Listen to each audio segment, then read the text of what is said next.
ವೇದಿಕೆಯಲ್ಲಿ ಉಪಸ್ಥಿತರಿರುವ ಅಬ್ದುಲ್ ರಶೀದ್ ಉಸ್ತಾದ್ ಅವರೇ,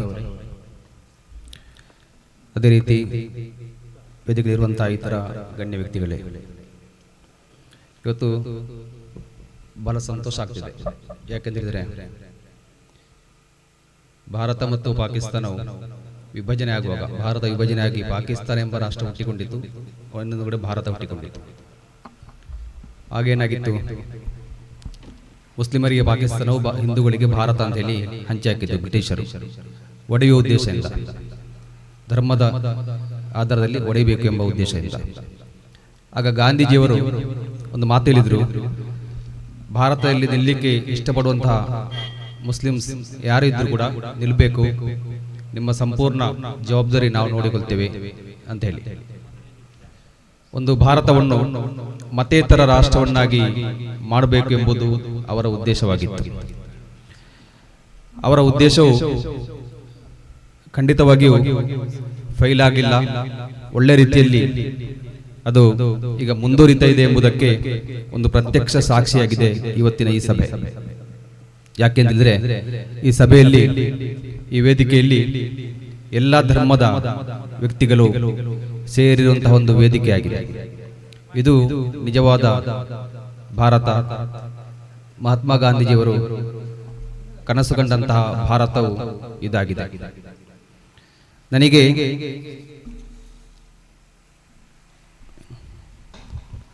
ಮದೀನತುನ್ ನೂರ್ Islamic foundation, ಇದರ ಬಗ್ಗೆ ನಾನು ತುಂಬಾ ಗೌರವ ಕೊಡ್ತೇನೆ. ಯಾಕೆಂತೇಳಿದ್ರೆ ಒಂದು 2-3 ವರ್ಷಗಳ ಹಿಂದೆ ನಿಮ್ಮ ರಿಲ್ವಾನ್ ಸಕಾಫಿ ಅವರು ನನ್ನನ್ನು ಶಾಲೆಯಲ್ಲಿ ಭೇಟಿ ಆಗ್ತಾರೆ, ಮಕ್ಕಳಿಗೆ ಸೀಟ್ ಬೇಕು ಅಂತ ಹೇಳಿ.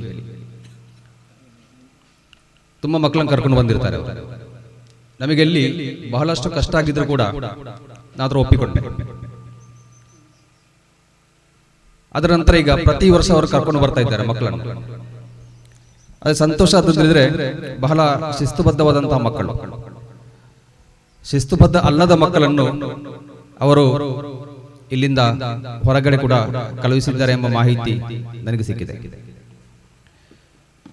ಒಂದು ಸಂಸ್ಥೆಯಲ್ಲಿ ಅಥವಾ ಮದ್ರಸದಲ್ಲಿ ನಿಂತು ಶಾಲೆ ಬರ್ತಾ ಇರುವಂತಹ ಮಕ್ಕಳು ಅಂತ ಹೇಳಿದ್ರೆ, ಅವರಿಗೆ ಒಂದು ಉತ್ತಮ ಸಂಸ್ಕಾರವನ್ನು ಮದ್ರಸದಲ್ಲಿ ಕಲಿಸಿರುತ್ತಾರೆ ಎಂಬುದಕ್ಕೆ ಈ ಮಕ್ಕಳುಗಳೇ ಸಾಕ್ಷಿ.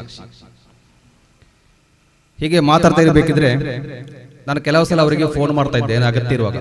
ಆಗ ಅವ್ರು ಹೇಳ್ತಾ ಇದ್ರು, ಚಿಕ್ಕಮಗಳೂರು, ಮಡಿಕೇರಿ ಇಂಥ ದೂರ ದೂರ ಊರಲ್ಲಿದ್ದೇನೆ ಅಂತ ಹೇಳಿ. ನಾನೊಂದು ಸಲ ಹತ್ರ ಕೇಳಿದ್ದೇನೆ, ಯಾಕೆ ಬೇಕಾಗಿ ನೀವು ಅಷ್ಟು ದೂರ ಹೋಗ್ತಾ ಇದ್ದೀರಿ ಅಂತ ಕೇಳುವಾಗ ಹೇಳಿದ್ರು, ಇಲ್ಲಿರುವಂತಹ ಮಕ್ಕಳು ತುಂಬಾ ಬಡತನದಿಂದ ಬಂದಿದ್ದಾರೆ, ಅವರಿಗೆ ಶಾಲೆಗೆ ಹೋಗ್ಲಿಕ್ಕೂ ಕಷ್ಟ. ಅದಕ್ಕೆ ನಾವು ಇಲ್ಲಿ ಖರ್ಚನ್ನು ಸರಿದೂಗಿಸ್ಲಿಕ್ಕೆ ಬೇಕಾಗಿ, ಅದರ ಕಲೆಕ್ಷನ್ಗೆ ಬೇಕಾಗಿ ನಾವು ಬೇರೆ ಬೇರೆ ಊರಿಗೆ ಹೋಗ್ತಾ ಇರ್ತೇವೆ ಅಂತ ಹೇಳಿದ್ರು. ನಿಜವಾಗಿ ಅವರ ಸೇವೆಯು ಮೆಚ್ಚುವಂಥದ್ದು. ಯಾರದೋ ಮಕ್ಕಳನ್ನು ತನ್ನ ಸಂಸ್ಥೆಯಲ್ಲಿ ನಿಲ್ಲಿಸಿ ಕಷ್ಟಪಟ್ಟು ಕಲೆಕ್ಷನ್ ಮಾಡಿ ಬಂದು ಅವರ ಖರ್ಚು ವೆಚ್ಚಗಳನ್ನು ಅವರೇ ನೋಡಿಕೊಂಡು ಇಷ್ಟೊಂದು ಒಳ್ಳೆ ಸಂಸ್ಥೆಯನ್ನು ಮುನ್ನಡೆಸ್ತಾ ಇದ್ದಾರೆ ಅಂತ ಹೇಳಿದ್ರೆ, ಅದ ಅವರ ಮನಸ್ಸು ಎಷ್ಟು ಒಳ್ಳೆಯದು ಎಂಬುದನ್ನು ನಾವು ಅರಿಬೇಕು. ಹೀಗೆ ಈ ಎಡೆಯಲ್ಲಿ ಒಂದ್ಸಲ ಅವರು ಶಾಲೆಗೆ ಬಂದಿದ್ರು, ಅವರು ಮತ್ತೆ ಅವರ ಜೊತೆಯಲ್ಲಿ ಇಬ್ಬರಿದ್ರು. ಮಾತಾಡ್ತಾ ಇರಬೇಕಿದ್ರೆ ನನ್ನ ಮನಸ್ಸಿಗೊಂದು ವಿಚಾರ ಕಂಡು ಬಂತು. ಅವರು ಅಷ್ಟೆಲ್ಲ ಕಷ್ಟಪಡುವಾಗ ನಮ್ಮಿಂದ ಆಗುವಂತಹ ಒಂದು ಸಹಾಯವನ್ನು ನಾವ್ಯಾಕೆ ಮಾಡಬಾರದು ಅಂತ ಹೇಳಿ ನಾನು ಅವ್ರ ಹತ್ರ ಹೇಳಿದೆ, ನಿಮ್ಮ ಅಭ್ಯಂತರ ಇಲ್ಲ ಅಂತ ಆದ್ರೆ ಇವತ್ತಿನ ಆಗಸ್ಟ್ 15ರಂದು ಆ ಮಕ್ಕಳಿಗೆ ಮಧ್ಯಾಹ್ನದ ಊಟ ನನ್ನಲ್ಲೇ ಕಲಿಕೊಡ್ಬೇಕು ಅಂತೇಳಿ ಹೇಳಿದೆ. ಕೇಳಿಕೊಂಡೆ.